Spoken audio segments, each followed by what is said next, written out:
तो मेरा प्रश्न आईबीसी इंडिपेंडेंट बिजनेस कंसल्टेंट, जो एक नई तरह का टर्म आपने यूज किया, दिल के तार छेड़े हैं आपने सर। इसमें दो प्रश्न मैं पूछना चाहता हूं आपसे। पहला तो जो आपने ये एजुकेशन का मॉडल आप लेके आए, जिसमें जो प्रैक्टिकल लोग हैं जिन्होंने कामयाबी प्राप्त की है उनको आपने प्रोफेसर बना दिया, तो वो अपने आप में एक मुझे इंटरनेशनल नहीं मालूम कि कहां पे ऐसा होता होगा, लेकिन इंडिया में तो मुझे नहीं लगता कहीं पे इस प्रकार की प्रैक्टिकल एजुकेशन कहीं पे थी। और उसके बावजूद जो आईबीसी मॉडल आप लेके आए कि आप लोगों के पास में जाइए और हर व्यक्ति को उसकी डिटेल जानकारी मिले कि कोर्स में क्या मिलेगा, तो इस बदली हुई परिस्थिति में सर आईबीसी मॉडल के लिए आप क्या स्कोप देखते हैं सर? देखो, सबसे पहले मैं बताना चाहूंगा आपको कि आईबीसी मॉडल जो है ना, उसमें मेरी सारी रेपुटेशन जुड़ी हुई है सर। उसमें मेरी साख जुड़ी हुई है, उसमें मेरी सारी क्रेडिबिलिटी जुड़ी हुई है। तो आईबीसी मॉडल कभी गलत ना चला जाए, कभी कोई गलती ना हो जाए, उसके लिए मैं सबसे ज्यादा जान लगाता हूं। क्योंकि अगर आईबीसी मॉडल में थोड़ी सी भी कमी रह जाती ना, तो लोग बहुत दुखी हो जाते। तो मैं क्या करता हूं, मैं फीडबैक से बहुत काम करते रहा हूं। We all need people who give us feedbacks. Feedback is a breakfast of a champion. So customer feedback के कारण ही उबर इंप्रूव किया है। सो कस्टमर को सेंट्रल पोजीशन पर रखना चाहिए। तो जो आईबीसी है हमारी कंपनी के सेंट्रल पोजीशन में है। आईबीसी एक मॉडल खाली सेल्स का नहीं, आईबीसी मॉडल है एक आदमी को, एक सोलोप्रेन्योर को, एक एंटरप्रेन्योर को एंटरप्रेन्योर की जर्नी पे कैसे लेके जाए। क्योंकि सेटिस्फाइड कस्टमर आपके साथ रहेगा। तो हमने क्या किया, हम इस डेटा को बहुत स्टडी करना शुरू किया। तो हमारे जो आईबीसी बनते हैं, ज्यादातर उनकी एज है 15 साल से 35 साल के बीच में, ये लोग हमारे आईबीसी बनते हैं। और जब भी आईबीसी बनते हैं तो उसके बाद फिर जो है ना, the best way to look back is to get the feedback. तो मैंने फीडबैक पे काम किया, एनपीएस पे काम किया, नेट प्रमोटर स्कोर पे, लॉयल्टी स्कोर पे। और उस पर जब काम किया, जितना मेरा नेट प्रमोटर स्कोर, मेरा लॉयल्टी स्कोर, मेरे जो आईबीसी जितने मेरे साथ लॉयल रहेंगे, जितना मैं उनको अपने साथ में रोक सकूंगा, तो मेरे को सारी एक्यूरेट मेथोडोलॉजी बिल्ड करनी थी, यूनिवर्सल मेथोडोलॉजी बिल्ड करनी थी कि मैं फीडबैक लेते रहूं, उनसे बात करते रहूं। हमने अग्रवाल पैकर मूवर से भी सुना, हम सबसे देखते आ रहे हैं कि ग्रीवेंस मैनेजमेंट पे काम करना चाहिए। तो मैंने ग्रीवेंस मैनेजमेंट पे काम किया अपने आईबीसी के साथ में। क्योंकि कहते हैं किसी if you can't solve, find someone who can solve it quickly. तो मैंने टेक्नोलॉजी बहुत बिल्ड करी। मैं बहुत ध्यान से सुनता हूं अपने सारे आईबीसी को कि मैं उनको कैसे आगे लेकर के जाऊं। उनकी कोई कंप्लेंट है, अगर वो फेलियर हो रहा है, तो मैं अपने रिटेंशन को कैसे बढ़ाऊं, उसके एक्सपीरियंस कैसे उस एक्सपीरियंस को इंप्रूव करूं। तो हमने कैंपेन लॉन्च किया, रगड़ देंगे कैंपेन। ये रगड़ देंगे कैंपेन का मतलब है तू आईबीसी ज्वाइन कर, तेरे को रगड़ देंगे, तेरे को इतना तराश देंगे। People don't care how much you know, they know how much you care. लोगों को इस बात की परवाह नहीं कि आपको जानकारी कितनी है, पर उनको जानकारी है कि आपको उनकी परवाह कितनी है। तो हम उनकी परवाह करते हैं। हम फर्स्ट कॉल रेजोल्यूशन पे काम किया हमने। फर्स्ट कॉल रेजोल्यूशन मतलब पहला फोन आए कि मैं इस तकलीफ में हूं, तो जितना मेरा फर्स्ट कॉल रेजोल्यूशन यानी कि पहली कॉल पे ही मैं उसकी प्रॉब्लम सॉल्व कर दूं, जितना मेरा एफसीआर रेट हायर रहेगा, उतना मेरा कस्टमर सेटिस्फाइड होगा, मेरा लॉयल्टी स्कोर बढ़ेगा और मेरे आईबीसी मेरे साथ में जोड़ता है और हम उसको बिल्ड करते हैं। तो इसको हमने नॉर्मल डायरेक्ट सेलिंग मॉडल की तरह नहीं रखा कभी भी। हमने इसको एक एंटरप्रेन्योरशिप, हम एक रियल कॉर्पोरेट की तरह इसको बिल्ड किया, सॉलिड कॉर्पोरेट की तरह। देखो सुरेंद्र जी, बिजनेस की हमें अच्छी जानकारी है, भगवान की कृपा से मैंने हजारों लाखों बिजनेसेस को ठीक किया है, कम से कम हजारों तो किया है। 15 मिनट से 10 मिनट से ज्यादा नहीं लगते मुझे एक बिजनेस में कि वो फेल क्यों हुआ है बताने में। और उसके लिए लोग मुझको पैसा देते हैं, 15-15 मिनट के बहुत पैसा देता है लोग मेरे को आज। तो अगर इतना बिजनेस की जानकारी है तो कुछ तो अपने बिजनेस में भी उसको इन्वेस्ट करते हैं हम लोग। तो हमने फर्स्ट कॉल रेजोल्यूशन पे काम किया कि हम लोग तेजी के साथ पे काम करें। तो फर्स्ट कॉल रेजोल्यूशन में मैंने ट्रेन किया, अपने एजेंट्स को ट्रेन किया, हमने उनको रेजोल्यूशंस बिल्ड करने के तरीके निकाले, वेट टाइम को खत्म किया, कोई हमें फोन करे तो कॉल वेटिंग पे ना जाए, हमने उसको कैसे फर्स्ट टाइम राइट कर सके हम लोग। तो एफटीआर और एफसीआर इन सब पे काम किया। टर्न अराउंड टाइम बोलते हैं टैट, कि मेरे को अगर कॉल आया तो मैं कितनी जल्दी टर्न अराउंड कर सकता हूं, अगर कोई प्रॉब्लम को मुझे इंटरनली सॉल्व करनी है तो मैं कितनी जल्दी टर्न अराउंड कर सकता हूं। तो आईबीसी के लिए मैंने पूरा कॉर्पोरेट बिल्ड कर दिया, देश के टॉप लीडर्स लेके आया। मेरी जो सर्विस हेड है वो पहले एयरटेल की सर्विस हेड हुआ करती थी।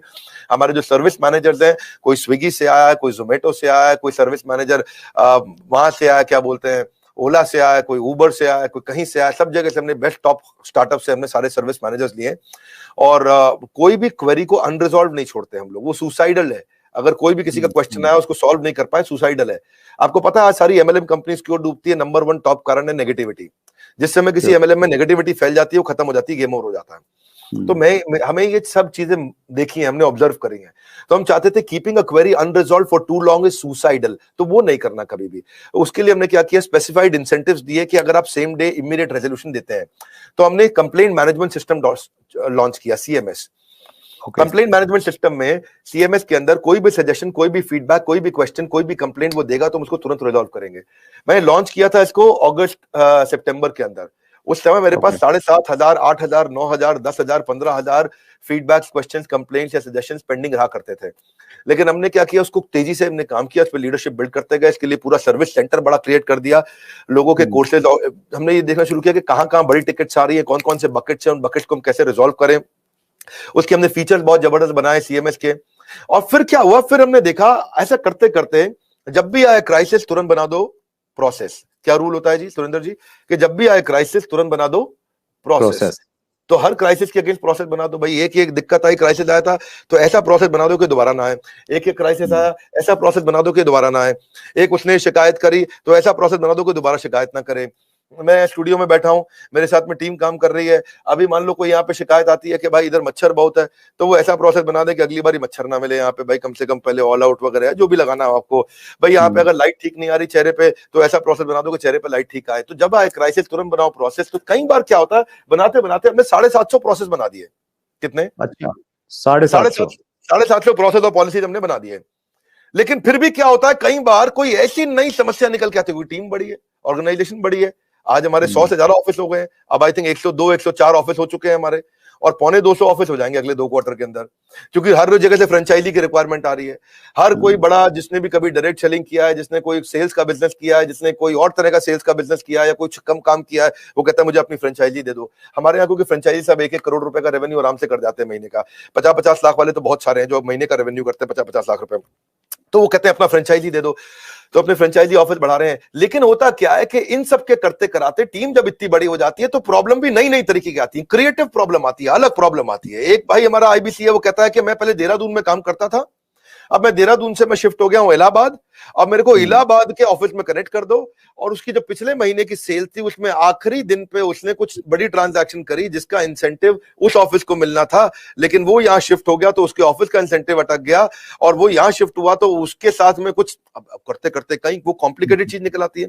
तो 751वां प्रोसेस चाहिए इसके लिए, 752वां प्रोसेस चाहिए, ये 753वां नया क्राइसिस आया है, तो उस क्राइसिस के अगेंस्ट नया प्रोसेस चाहिए। तो हमने नया टीम बना दिया, उसको बोलते हैं E cube, empathetic execution of exception. E empathy मतलब परानुभूति, सहानुभूति के साथ। एग्जीक्यूशन मतलब तेज फटाफट डिसीजन।